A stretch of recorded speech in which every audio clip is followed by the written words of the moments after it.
माधवी लता जी, आप क्या चीज हो? अगर मोदी जी भी यहाँ आके इलेक्शन लड़ लेना तो वो भी हार जाएंगे। प्राइम मिनिस्टर उज्ज्वला योजना लेके आए थे, जो सिलेंडर देना था औरतों को, मैक्सिमम प्रतिशत मुसलमान घरों के औरतों को गए हैं। तो मैडम, क्या मोदी जी अपने जेब के पैसे से जो है, खुद के पैसे से ये सिलेंडर्स बांट रहे औरतों में? All are paying taxes, all citizen are equal. साहब, ये राजा सिंह भाई की प्रॉब्लम नहीं है, पूरे देश में जब भी स्त्री को जब मौका मिलता है तो थोड़ा बहुत तो जरा प्रॉब्लम तो होती है ना साहब। तो मैडम, कई सालों से बीजेपी में कई महिलाएं हैं जो कई साल से काम कर रहे हैं, उनको टिकट नहीं दिया। आप तो पार्टी में भी नहीं थी। आप खुद एक बहुत बड़े लुटेरे हैं, जिसकी वजह से आपको भारतीय जनता पार्टी ने टिकट दिया। विरिंची हॉस्पिटल ने जो कोविड के टाइम गरीब और मजबूर लोगों को जो लूटा है, जो इतने सालों से गरीबों का खून चूस रहे आप, वो पैसे के दम पर आपको भारतीय जनता पार्टी ने टिकट दिया। तो बच्चा गुस्से में आ गया। पहलवान साहब वैसे भी ठहरे थे, सतर्क है उन्होंने, लड़का जवान है, नहीं ठहर पाया, अकबरुद्दीन को मार दिया। क्या हुआ? जिंदगी उसमें इतने साल सलाखों के पीछे पड़ गए। नेशनल टेलीविजन पे जो है आप खुलेआम वायलेंस को प्रमोट कर रहे, आप गुंडागर्दी को प्रमोट कर रहे। आप बोल रहे कि जवान बच्चा था जो है गुस्से में आया, मार दिया, क्या करेंगे बेचारा? क्या हमारी कंट्री में रूल ऑफ लॉ नहीं है? क्या हमारे पास जुडिशियरी नहीं है? क्या आप अपनी कॉन्स्टिट्यूएंसी के लोगों को यही सिखाना चाहती है कि कोई भी बात अच्छी नहीं दिखी तो रोड पे निकल जाओ तलवार लेकर, रिवॉल्वर लेकर? अरे आप तो वही भारतीय जनता पार्टी से है ना, जो टेररिस्ट को टिकट देते हैं। आप लोग तो नथुराम गोडसे को मानने वाले हैं, first terrorist of independent India. जब से भारतीय जनता पार्टी ने कोमपेल्ला माधवी लता को हैदराबाद लोकसभा कॉन्स्टिट्यूएंसी से अपना कैंडिडेट डिक्लेयर किया है, तब से वो ओवर एक्साइटेड होकर अपना आपा खो चुकी है। क्योंकि माधवी लता जी की लाइफ का सबसे बड़ा अचीवमेंट यही है कि वो लोकसभा चुनाव 2024 में असदुद्दीन ओवैसी साहब की ओपोनेंट है। उनको एज ए कैंडिडेट डिक्लेयर करने से पहले कौन जानता था, कौन हैदराबाद में पहचानता था कि माधवी लता जी है कौन? ये जो कुछ दिनों से उनको शोहरत मिल रही, जो फेम मिल रहा, वो सिर्फ और सिर्फ इसलिए क्योंकि असदुद्दीन ओवैसी साहब के खिलाफ उनको टिकट दिया गया।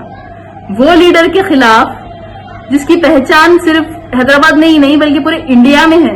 पूरे इंडिया में लोग उनको उनकी बेबाकी की वजह से जानते हैं। वो हिंदुस्तान के माइनॉरिटीज के लीडर है। तो माधवी लता जी जो है ना, आप ओवर एक्साइटेड होके जो चाहे बोल दे रहे हैं। पहले जरा मालूमात तो करिए, get your facts right, because half knowledge is very dangerous, you know. वो अपने डेक्कन में बोलते ना, हाफ कॉलेज फुल नॉलेज। तो माधवी लता जी जो है, आपकी अदालत शो में जाके बोल रहे कि जो बारकस ओल्ड सिटी के रहने वाले मोहम्मद पहलवान थे, वो जो है ना एक सोशल वर्कर थे।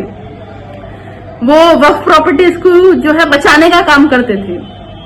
उनके हिसाब से जो है अकबर साहब कोई वक्फ प्रॉपर्टी पे इलीगली कब्जा कर लिए थे कते, जिसको बचाने के लिए, वक्फ प्रॉपर्टी को प्रोटेक्ट करने के लिए अकबर साहब से जो है मोहम्मद पहलवान बहस करे उनसे, जिसकी वजह से जो है गुस्से में आके जो है ना मोहम्मद पहलवान की फैमिली अकबर साहब के ऊपर अटैक करी।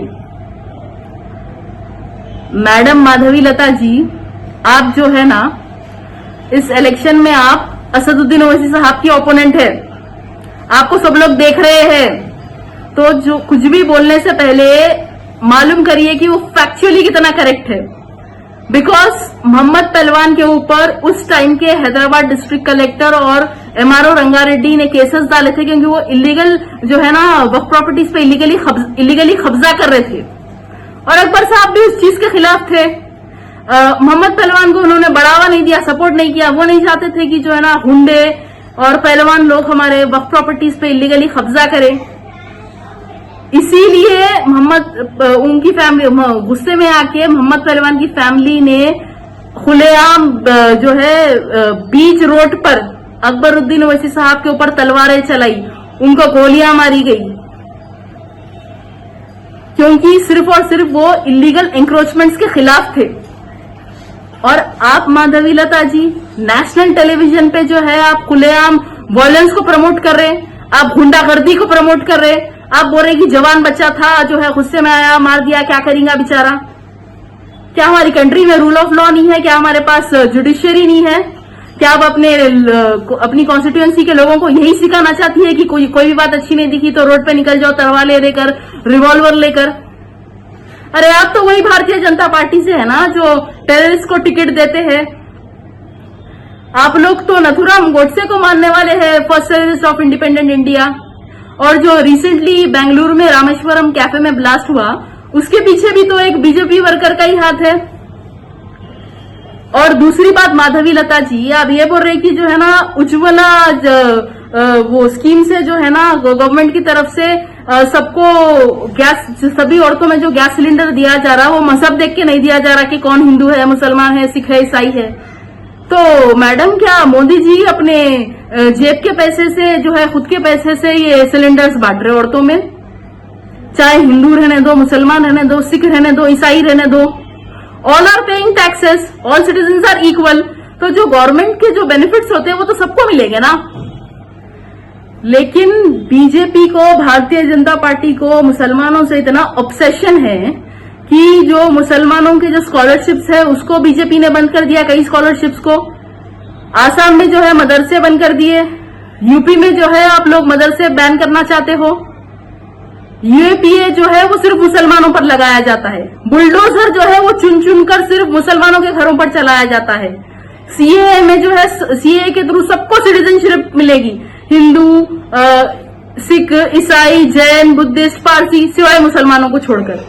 अगर यूसीसी लाएंगे तो उसमें से हिंदू अनडिवाइडेड फैमिलीज को एक्सक्लूड कर देंगे, उसमें से ट्राइबल्स को एक्सक्लूड कर देंगे। निशाना कौन बनेगा? सिर्फ मुसलमान। कर्नाटका में जो है, कर्नाटका के स्कूल्स में पगड़ी, तिलक, बिंदी, सिंदूर, कड़ा, कलावा सब अलाउ करेंगे सिवाय हिजाब के। लेकिन फिर भी जो है ना कुछ जगहों पे बीजेपी का सेक्युलरिज्म दिखाई देता है।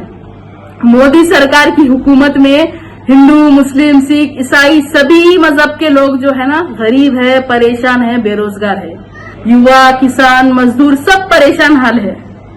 पेट्रोल, डीजल और क्रूड के दाम सबके लिए बढ़े हुए हैं। 15 लाख किसी के भी अकाउंट में नहीं आए। फायदा तो सिर्फ 2 फैमिलीज को हो रहा ना, अडानी और अंबानी के परिवार को। और इलेक्टोरल बॉन्ड्स के फंड्स किसके खाते में गए? चोर कौन है? तड़ीपार कौन था? और मैडम माधवी लता जी, आप खुद एक बहुत बड़े लुटेरे हैं, जिसकी वजह से आपको भारतीय जनता पार्टी ने टिकट दिया। विरिंची हॉस्पिटल ने जो कोविड के टाइम गरीब और मजबूर लोगों को जो लूटा है, जो इतने सालों से गरीबों का खून चूस रहे आप, वो पैसे के दम पर आपको भारतीय जनता पार्टी ने टिकट दिया। क्योंकि कई साल से तो आप एज अ पैराशूट कैंडिडेट है ना, कई सालों से तो ये कॉन्स्टिट्यूएंसी में राजा सिंह है, उनको टिकट नहीं दिए। फिर आप बोलेंगे नहीं नहीं, वुमेन एम्पावरमेंट के लिए, स्त्री को बढ़ावा देने के लिए जो है ना मुझे टिकट दिया गया। तो मैडम, कई सालों से बीजेपी में कई महिलाएं हैं जो कई साल से काम कर रहे हैं, उनको टिकट नहीं दिया। आप तो पार्टी में भी नहीं थी। तो आपका सिर्फ लूटम लाट देखकर, आपका पैसा देखकर और आप जो नफरत फैला रहे ना, उसकी वजह से आपको टिकट दिया गया। और ये बात याद रखिए, हैदराबाद लोकसभा कॉन्स्टिट्यूएंसी में पिछले 40 साल से मजलिस-ए-इत्तेहादुल मुस्लिमीन जीतते आई है। क्योंकि आप चाहे सुल्तान सलाउद्दीन ओवैसी साहब का दौर देखिए या अब आप असदुद्दीन ओवैसी साहब का दौर देखिए, रात दिन यहाँ आवाम की खिदमत की जाती है हर तरीके से।